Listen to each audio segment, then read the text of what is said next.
desde la academia, hablando un poco desde las ciencias jurídicas, desde las ciencias sociales.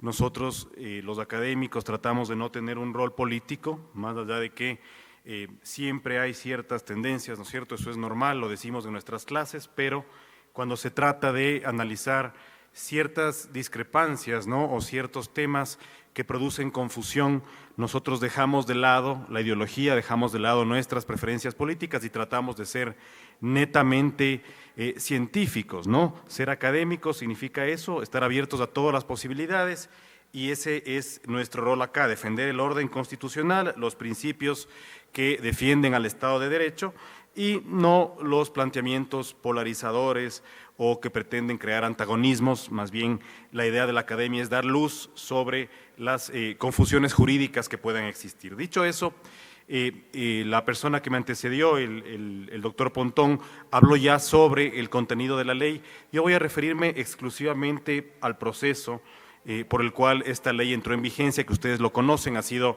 motivo de controversia nacional, varios constitucionalistas estamos opinando al respecto, y creo haber recogido las opiniones de varios.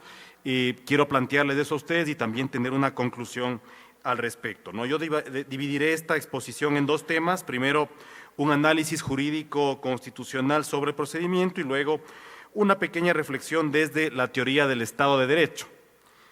Y creo que lo primero que hay que comprender, señores asambleístas, es que la duda aquí es si es que la Asamblea Nacional podía archivar o no el proyecto en primer debate. Y ese es el primer punto que debemos nosotros aclarar.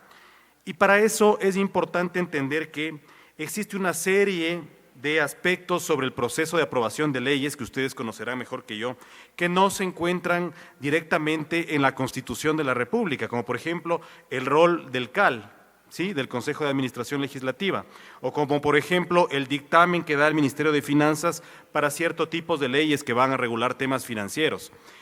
Esos aspectos no están necesariamente en la Constitución, sino que se encuentran regulados en leyes de menor jerarquía, que vienen a ser las leyes orgánicas. Primera reflexión. Segunda reflexión, nuestra propia Constitución, en el artículo 133, nos dice que el rol de las leyes orgánicas justamente es regular la organización y el funcionamiento de las instituciones creadas por la Constitución. Es decir, la propia Constitución dice que las leyes orgánicas están ahí para terminar de organizar aquellos temas que la Constitución no avanza a analizar, no avanza a recoger. ¿Sí? En la Constitución, que tiene 444 artículos, para muchos constitucionalistas es extremadamente larga, para otros no, para otros es reglamentaria. No importa el tema, sino que no todos los temas están ahí recogidos. Como les decía, el funcionamiento del CAL es un buen ejemplo. ¿Acaso por eso nosotros vamos a cuestionar las decisiones del CAL o decir que no son válidas ya que no están contempladas en la Constitución? Sería absurdo, ¿no es cierto? Sería dejar sin validez un importante órgano de la Asamblea Nacional, ¿no? Por lo tanto, tenemos una ley orgánica, la Ley Orgánica de la Función Legislativa, que en el artículo 60 es taxativa, no duda, y dice se puede archivar un proyecto en primer debate, ¿sí? ¿Cuál es la polémica que ha surgido?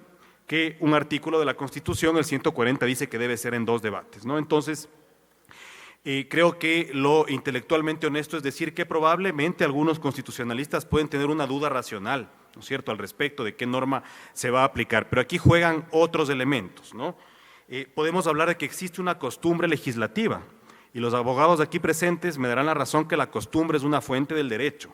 Hay una costumbre legislativa basada en una norma que es del 60 de la Ley Orgánica de la Función Legislativa, la cual en más de 50 proyectos, de acuerdo a información oficial, se han archivado los proyectos en primer debate. Y la pregunta que debemos hacernos ahí es, de esos 50 proyectos archivados, ¿en cuántas ocasiones el Ejecutivo ordenó que se publique a pesar de estar archivado? En ninguna. Ese es un elemento importante para la reflexión. 3 gobiernos han pasado desde que estamos haciendo el conteo de estos proyectos, de estos 50 proyectos, del gobierno del expresidente Correa, del expresidente Moreno, del expresidente Lasso. Ninguno ordenó que se publique una ley que había sido archivada por el legislativo. Primera reflexión, ¿no? Una opinión académica que creo que es importante que la conozcamos acá es que el Ejecutivo malinterpretó el archivo, ¿no es cierto?, contradiciendo más de una década de esta costumbre legislativa. ¿Y cuál es el problema de fondo de esa malinterpretación del archivo, que el Ejecutivo está dirimiendo en un conflicto para el cual no es competente para dirimir. Cuando existen dudas sobre la aplicación normativa entre leyes orgánicas o entre la Constitución, quien debe dirimir ante esas dudas es la Corte Constitucional. El Ejecutivo no puede de forma unilateral tomar esa decisión porque puede atentar contra el concepto mismo del Estado de Derecho, ¿no? Y esa es la siguiente reflexión. ¿Hasta qué punto estamos siendo respetuosos nosotros con una institución tan antigua como la de los pesos y contrapesos, una institución básica para el funcionamiento de toda república, desde la Revolución Francesa? ¿Qué establecimos los seres humanos ahí? Que tiene que haber 3 poderes del Estado. En algunos países hay 4, y otros hay 5. El tema es que tiene que haber un sistema de pesos y contrapesos, que cuando uno de esos poderes invade al otro o se toma las funciones del otro, hay que prender las alertas porque probablemente estamos ante un carácter autoritario frente al ejercicio del poder. Entonces, si es que un ejecutivo cree que puede tener la atribución de expedir normas directamente, normas que ya han sido archivadas por el legislativo, nuevamente les repito, creo que tenemos que prender las alertas porque puede estarse configurando un régimen autoritario, ¿verdad? Entonces, ¿cuál es el freno ante ese régimen autoritario? Tiene que ser, por supuesto, la Corte Constitucional, pero nuestra conclusión, hablo a nombre de algunos profesores de Derecho, de profesores de Ciencias Políticas, es que efectivamente fue un error del Ejecutivo publicar una ley que había sido archivada y que eso constituye una clara amenaza al Estado de Derecho en el Ecuador. Con eso concluyo mi intervención, señora Presidenta. Muchas gracias.